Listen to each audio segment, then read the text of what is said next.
The Panasonic Lumix G7 is the camera that started it all for me way back in the ancient long ago of 2017. Can it be the one that starts it all for you in the future wonderland of 2020? And can we build this into a fantastic starter YouTuber kit? Let's find out.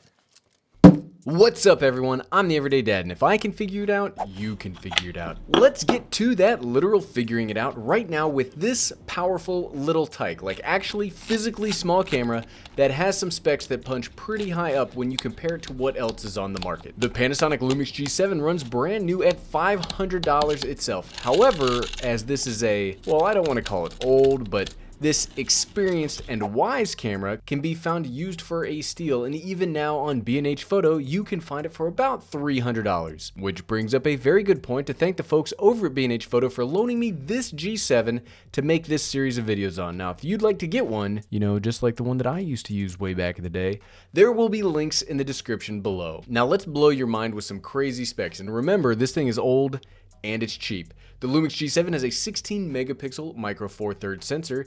It has the ability to record up to 4K 30 frames per second and can do 1080p and up to 60 frames per second. It does have the ability to record in both MP4 and AVC HD codecs, and in a rarity for Panasonic cameras, it does have a recording limit of 29:59. If you're a still shooter, it has a 1/4,000th of a second to 60-second shutter speed mechanical mode, and it can do 1/16,000th of a second to 1 second in electronic shutter movie mode. For autofocus, it has a 49-point contrast detection system, which is the predecessor to the depth from defocus system that Panasonic is currently infamous for.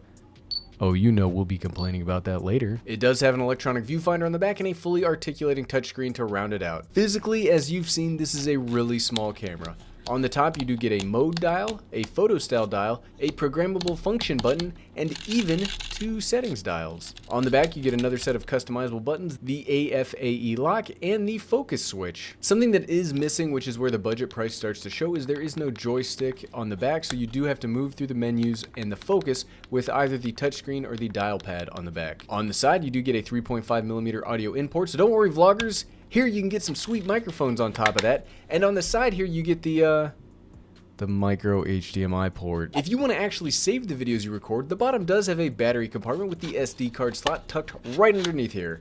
I do prefer side-mounted SD cards, but more budget means less options. But the G7 isn't the only star of this show. Let's get to the rest of the $500 ensemble. For audio recording, I recommend the Rode Video Micro, which will set you back $60, but needs no batteries, charging, or babysitting, because as somebody called the Everyday Dad, let me tell you, babysitting is expensive. Dad jokes. This microphone comes with a little dead cat wind protector. I don't know why it's called that. Us camera people are just weird, I guess. And combined together as a bare bones solution, this is really all you need. But again, I guess you will kind of need something if you want to upload it or record that video anywhere. And for recording media, I'm adding an $11 SanDisk 32GB card to this pile. For a little bit more of standoff distance, so we don't only see your content at face poor depth, let's add this $18 Manfrotto Pixie tripod that will both let you get the camera a little farther away, but also let you set it down and angle it however you like.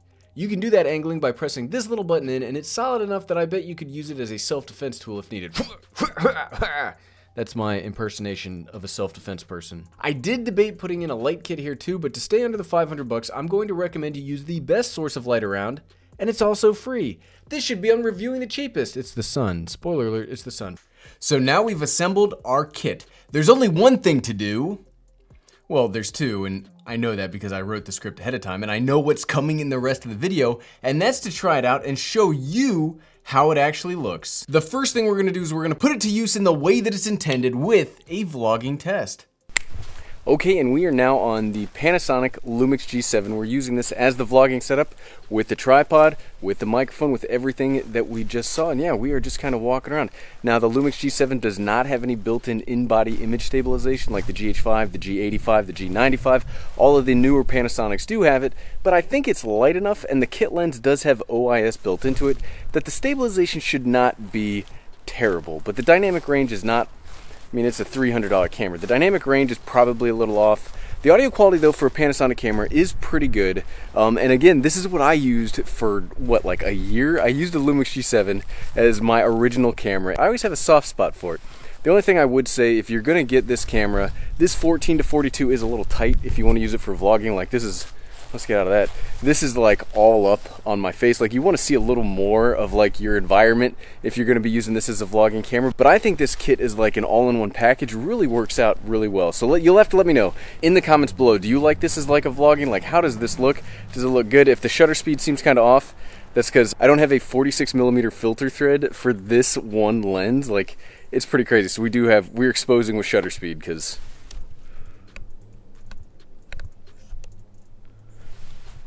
there, we made it even worse, because sometimes you just have to expose with that. So, okay, so we said we weren't going to spend any more money, so let's show you what you could do with this indoors with free natural lighting. See you in there. I can't snap with my left hand as good. Okay, and we are now on the Lumix G7 indoors. So this is the exact same setup that we just saw with the vlogging test. It's the same tripod, it's the same microphone, the same kit lens, all the same stuff. But what I've done is I've gone to a spot in my house, which I don't actually have like a table set up by a window, but here's one of my windows. So if you want to set up your studio to get a lot of free functionality out of it, set it up next to a window and you can get all of this great soft natural lighting, because this is a lot of bounce light, which makes it very soft and very nice. So yeah, but what could we get if we get a nicer lens, if we set it up to a pro level audio system? Like, let's also push this to the max, and I'll see you downstairs because I'm kind of like kneeling down in front of the camera. Here's how the G7 looks kitted out with a little bit better lens in my normal studio setup. I think it looks pretty darn good, right? We are now using the Sigma 16mm 1.4 at 1.4. Again, we are using the app to focus because I don't trust Panasonic autofocus. But I do this with the GH5 too, and it's just to show that the body itself is the least important part of any video system, because any camera body can be made to look fantastic, even these budget ones. Like, even the audio, we're currently recording the audio on the Mix Pre 3, so you could turn the Lumix G7 into a fantastic everything camera. Like, these things, I love the G7. It's always gonna have a place in my heart. Image quality on this camera, check. Like, the Lumix G7 continues to impress me with how good the image quality looks year after year.